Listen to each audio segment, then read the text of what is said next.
Chapter 26 Wonderful Krishna. Without understanding the intricacies of Krishna, the Supreme Personality of Godhead, and without knowing his uncommon spiritual opulences, the innocent cowherd boys and men of Vrindavan began to discuss the wonderful activities of Krishna, which surpass the activities of all men. One of them said, "My dear friends, considering his wonderful activities, how is it possible that such an uncommon boy would come and live with us in Vrindavan? It is really not possible. Just imagine, he is now only 7 years old. How was it possible for him to lift Govardhan Hill in one hand and hold it up just like the king of elephants holds a lotus flower? To lift a lotus flower is a most insignificant thing for an elephant. And similarly, Krishna lifted Govardhan Hill without exertion. When he was simply a small baby and could not even see properly, he killed a great demon, Putana. While sucking her breast, he also sucked out her life air. Krishna killed the Putana demon exactly as eternal time kills a living creature in due course. When he was only 3 months old, he was sleeping underneath a hand-driven cart. Being hungry for his mother's breast, he began to cry and throw his legs upwards. And from the kicking of his small feet, the cart immediately broke apart and fell to pieces. When he was only 1 year old, he was carried away by the Trinavarta demon disguised as a whirlwind, and although he was taken very high in the sky, he simply hung on the neck of the demon and forced him to fall from the sky and immediately die.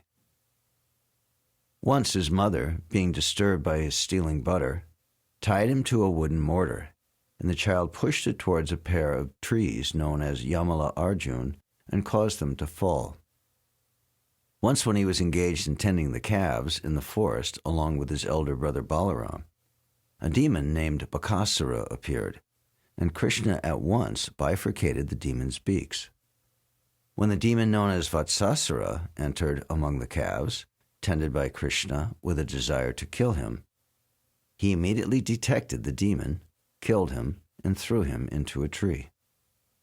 When Krishna, along with his brother Balaram, entered the Talavan forest, the demon known as Dhenukasura, in the shape of an ass, attacked them and was immediately killed by Balaram, who caught his hind legs and threw him in a palm tree. Although the Dhenukasura demon was assisted by his cohorts, also in the shape of asses, all were killed, and the Talavan forest was then opened for the use of the animals and inhabitants of Vrindavan. When Pralambasura entered amongst his cowherd boyfriends, he caused his death by Balaram. Thereafter, Krishna saved his friends and cows from the severe forest fire, and he chastised the Kaliya serpent in the lake of Jamuna and forced him to leave the vicinity of the Jamuna river. He thereby made the water of the Jamuna poisonless. Another one of the friends of Nanda Maharaj said, "My dear Nanda, we do not know why we are so attracted by your son, Krishna. We want to forget him, but this is impossible. Why are we so naturally affectionate toward him? Just imagine how wonderful it is. On one hand, he is only a boy of 7 years old, and on the other hand, there is a huge hill like Govardhan Hill, and he lifted it so easily. O Nanda Maharaj, we are now in great doubt. Your son Krishna must be one of the demigods. He is not at all an ordinary boy. Maybe he is the Supreme Personality of Godhead." On hearing the praises of the cowherd men in Vrindavan, King Nanda said, "My dear friends, in reply to you, I can simply present the statement of Gargamuni so that your doubts may be cleared. When he came to perform the name-giving ceremony, he said that this boy descends in different periods of time in different colors, and that this time he has appeared in Vrindavan in a dark color and is known as Krishna. Previously, he has white color, then red color, then yellow color. He also said that this boy was once the son of Vasudev, and everyone who knows of his previous birth calls him Vasudeva. Actually, he said that my son has many varieties of names according to his different qualities and activities. Gargacharya assured me that this boy will be all auspicious for my family and that he will be able to give transcendental, blissful pleasure to all the cowherd men and cows in Vrindavan. Even though we will be put into various kinds of difficulties, by the grace of this boy we will be very easily freed from them.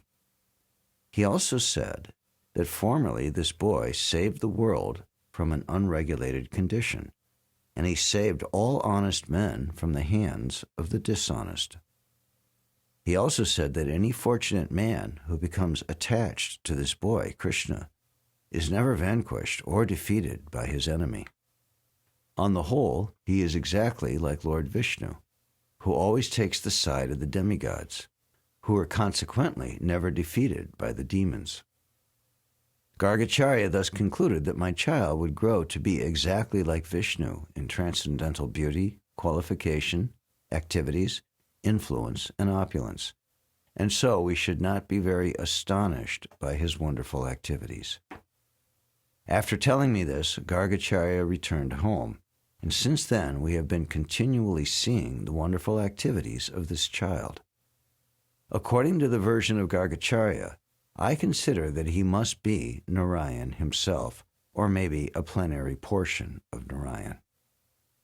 When all the cowherd men very attentively heard the statements of Gargacharya through Nanda Maharaj, they better appreciated the wonderful activities of Krishna and became very jubilant and satisfied. They began to praise Nanda Maharaj because by consulting him their doubts about Krishna were cleared. They said, "Let Krishna, who is so kind, beautiful, and merciful, protect us."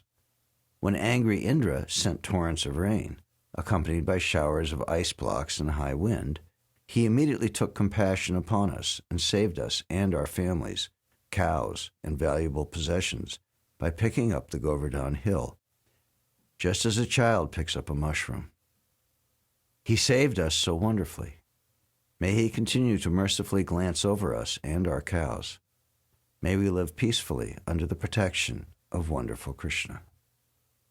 Thus ends the Bhaktivedanta purport of the 26th chapter of Krishna, Wonderful Krishna.